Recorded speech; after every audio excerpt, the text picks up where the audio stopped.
একটা খাবো দুটো খাবো সাত বেটাকেই চিবিয়ে খাবো হ্যাঁ একটা খাবো দুটো খাবো ডিঙ্কে টিকা ডিঙ্কে টিকা একটা খাবো দুটো খাবো সাত বেটাকেই চিবিয়ে খাবো হ্যাঁ ডিঙ্কে টিকা ডিঙ্কে ও টিকা দাদা শুনেছিস কি বলছে? শুনিনি আবার ওই তো আমার বলছে একটা খাবো দুটো খাবো সাত বেটাকেই চিবিয়ে খাবো ওরে আমাদের 7 জনকেই নাকি চিবিয়ে খাবে। একটা খাবো দুটো খাবো সাত বেটাকেই চিবিয়ে খাবো হ্যাঁ এখন কিভাবে ওর হাত থেকে রেহাই পাওয়া যায় বলতো? শোন, আমার মাথায় একটা বুদ্ধি এসেছে। ওর সাথে একটা রফা করতে হবে। ধর আমাদের সেই হাড়িটা যদি ওকে দিয়ে দিই তাহলে ঠিক বলেছ দাদা, অমন একটা হাঁড়ি পেলে ও নিশ্চয় আমাদের না খেয়ে ছেড়ে একটা দেবে। খাবো, দুটো তাহলে খাবো, চল। সাত বেটাকেই চিবিয়ে খাবো হ্যাঁ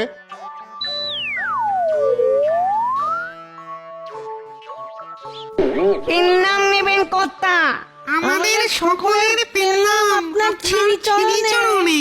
ইরা আবার কারা রে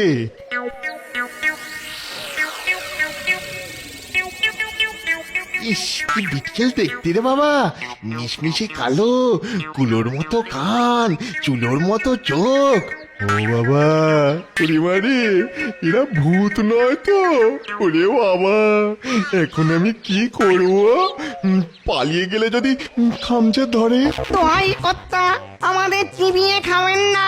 আপনাকে এই হাড়িটা দিচ্ছি, এইটা নিয়ে আমাদের ছেড়ে দিন। ওদের খাবো তাহলে কি ওরা আমাকে ভয় পেয়েছে হাড়ি হাড়ি নিয়ে আমি কি করব আমাদের বাড়িতে এরকম অনেক হাড়ি আছে আগে এই যে কল্পতরু হাঁড়ি, আপনার যখন যা খেতে ইচ্ছে করবে এই হাঁড়ির ভেতরে পাবেন। ঠিক ঠিক একবার চেয়ে দেখুন না। দেখুন দেখুন বটে আচ্ছা হাড়ি পায়েস খাওয়াও দেখি আহ কি মিষ্টি গন্ধ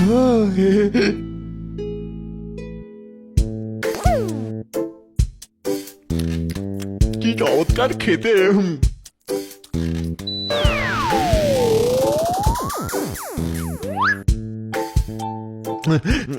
ঠিক আছে ঠিক আছে যাও তোমাদের ছেড়ে দিলাম এ দারুণ হাড়ি তো, বোকাটাকে বুদ্ধ বানিয়ে এই জিনিসটা চুরি না করলে আর হচ্ছে না। আয় ভাই আয়, হ্যাঁ ভেতরে এসে আরাম করে বস। ইস, রোদে মুখটা একেবারে শুকিয়ে আমসি হয়ে গেছে গো।